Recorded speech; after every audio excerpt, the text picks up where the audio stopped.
Thank you so much for having me today, and that's very sweet what you both said. I'm very flattered. If you go to a preschool class and you ask the children, any preschool in the world, and you ask the children, who's the prettiest kid here? All of them are going to be like, me. Who's the smartest kid here? And all the kids, me. Who's the strongest? Me. Who's the nicest? Me, you know?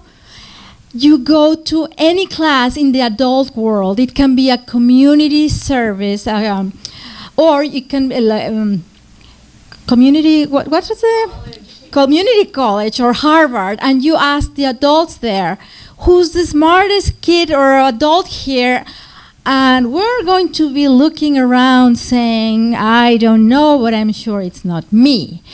Who is the cutest one here? And you're going to be looking at the pretty one there and say, hoping if she raises her hand, and she's not because she's looking at you. Who's the smartest here? Who's the smartest here? And nobody raises. Who's the cutest, the smartest, the nicest, the strongest?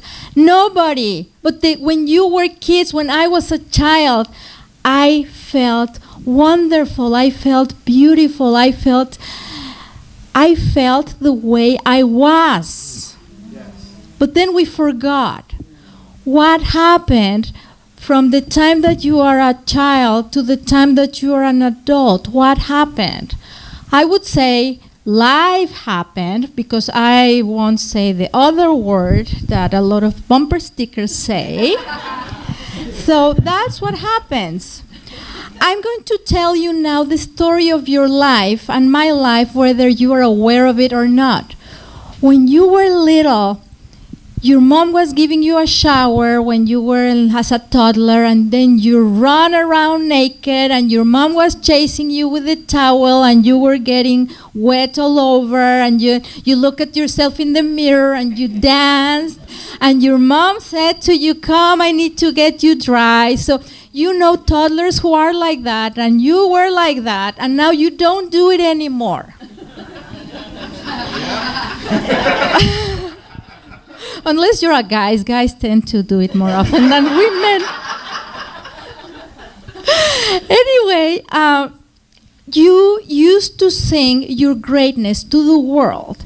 When you painted something nice and your mom congratulated you, you said, oh, I'm an artist. And then you said you carried a big bucket of sand in the beach, and then, oh, I'm very strong. So you were full of love to yourself.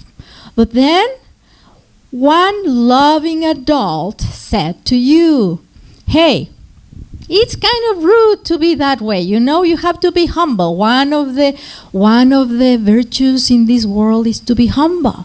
And then you said, that's true. I'm going to be humble. So you stopped little by little sharing how great you were, how pretty you were, and because you are very smart, there's something else that you did.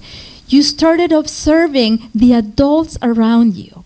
So you're driving with your dad, and your dad is speeding a little bit, and he gets a speeding ticket, and you're there sitting on your car seat, and then when he gets the ticket, he says, darn, I'm so stupid.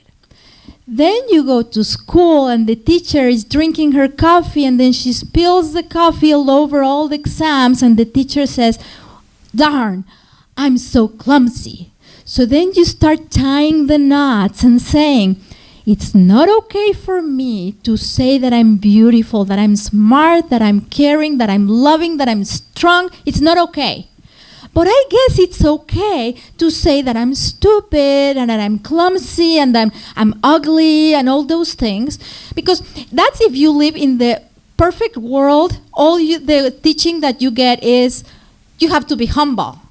But in a non-perfect world, maybe the teacher called you stupid once, and then your mom was so angry at you that she called you lousy kid. But let's assume that none of that happened to you. They taught you to be humble, and then you learned. Anyway, one of the nicest or strongest sayings that I have seen out there is this one. Tell a lie 1,000 times, and it will become your truth. So, listen to this. The person you believe you are is created by a bunch of lies that you told yourself. In my book, I share this story in which I felt I was beautiful, like you and everybody else in this room and in this planet. And then my grandmother said to me, you don't have a pretty nose, you know? I'm like, really? I thought my nose was the prettiest nose in the planet. And she's like, nope, it's really ugly. My grandma only said it once, I think. How many times I told myself throughout my childhood that I had an ugly nose, and because I had an ugly nose, nobody would want me, nobody would marry, I wasn't worth it. Who said those lies? So we're very good at judging others. Oh, look at the way he feels about himself. But what are the things you're telling yourself before bedtime? Are you telling yourself that you're wonderful, that you're loved, that you're smart, that you're pretty? If you're a guy, you maybe do that, and a little too much sometimes. But women, we're very hard on ourselves. When was the last time you looked at yourself in the mirror and you said, "Good morning, gorgeous. I love you"? We never do that. Why? Because we are conditioned by lying over and over and over that we're not good enough. And our subconscious mind is very, I'm not going to say stupid, because it's the subconscious mind doesn't have common sense. It takes at face value whatever you tell her. So if you say, for example, food. In America, kids are expected to love peanut butter. You're expected, and if you don't love peanut butter, there's something wrong with you. In Mexico, if you don't love spicy food, there's something wrong with you. If you're in Australia and you don't love Vegemite, there's something wrong with you. But it's okay for me not to like peanut butter because I was not raised here. And it's okay for you not to like my Mexican candy because you are not expected to.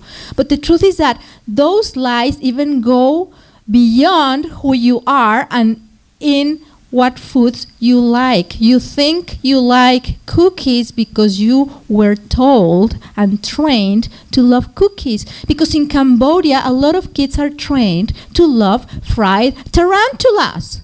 Who loves fried tarantulas here? Nobody. Why? Because they were told over and over and over, fried tarantulas are good for you. Even if you go to the doctor there and the doctor says you have to lower your fried tarantula intake, you will be upset. Like when the doctor tells you here that you have to lower your sugar intake. My point here is, before bedtime, people don't know this, and people think hypnosis is spooky. Before bedtime, you are already in a natural state of hypnosis. And that's the time you use to harass yourself and beat yourself up. Some religions say, you preach at night before bedtime to the guardian angel. There's some wisdom in that. Why? Because you're focusing your mind into something beautiful. I want you to say your prayers at night in which you sing who you were, the person you knew you were. So when you're transforming your life by transforming your thinking, you're just remembering what you already knew and you forgot. Every day before bedtime, remember. And you won't believe it, because for now your truth is different. When you say to yourself, I'm beautiful, you're going to say, one little voice inside of your head is going to say, yeah, right. But you're going to tell her, shut up, I'm the boss. It's like a little bit like a multiple personality disorder kind of thing. But still, I want you, in your heart, to lead that conversation in which I am beautiful, I am smart, I'm wonderful, I feel great about myself. And if you feel a little bit daring, just get out of the shower and run around wet and naked all over the house. Thank you.